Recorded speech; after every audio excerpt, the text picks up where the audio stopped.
¿Qué representa para la República Dominicana la aprobación del desagravio de la OEA por legalizar intervención militar de 1965? Lo primero que fue una oportunidad para recrear el debate en relación a ese papel de la OEA en 1965. Es decir, nos dio la oportunidad a los dominicanos, en la prensa, en círculos políticos y académicos, de ver qué fue lo que pasó. Y lo que pasó fue que la OEA le dio visos de legalidad, entre comillas, o de legitimidad multilateral a una intervención unilateral de Estados Unidos.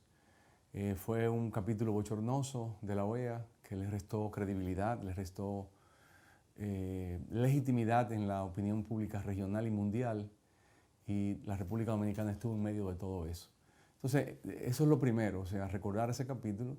Segundo, la propia OEA se dio su oportunidad de hacer el desagravio, pedir disculpas a 51 años de esos eventos.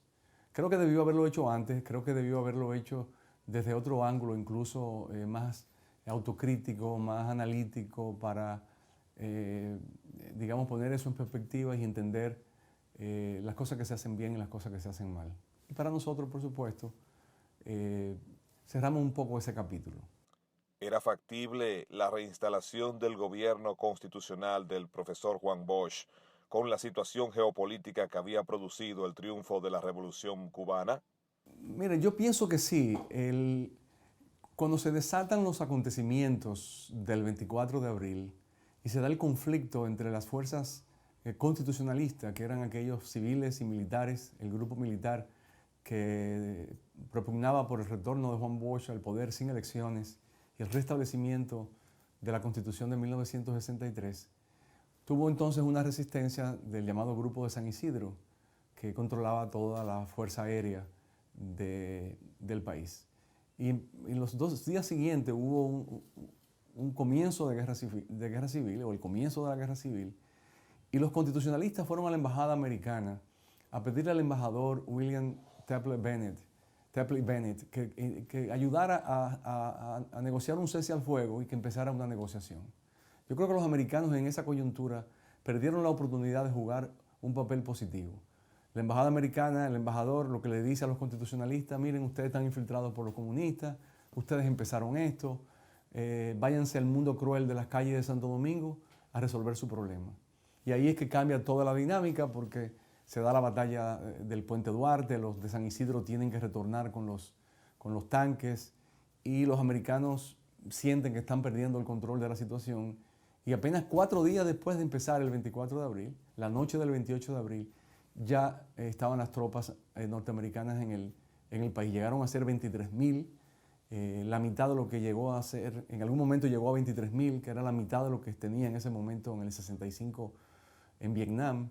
De modo que si los americanos hubieran jugado un papel más constructivo, más activo en buscar una solución entre las partes, quizás se pudo haber logrado la restauración del gobierno de Bosch sin quebrar la soberanía nacional, sin tener que hacer una intervención militar, lo cual es muy traumático.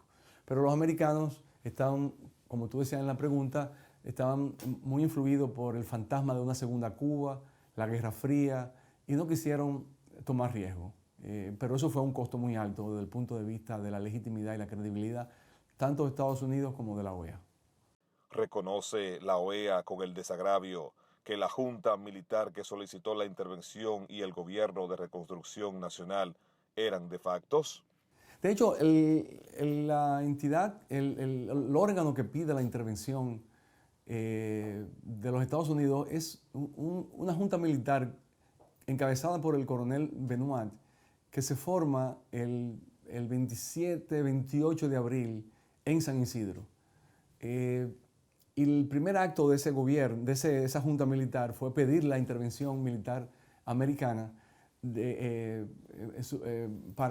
decía la carta, escrita en inglés, dicho sea de paso, de modo que es muy probable que los asesores militares norteamericanos la hayan escrito, decía la carta que era para prevenir el comunismo.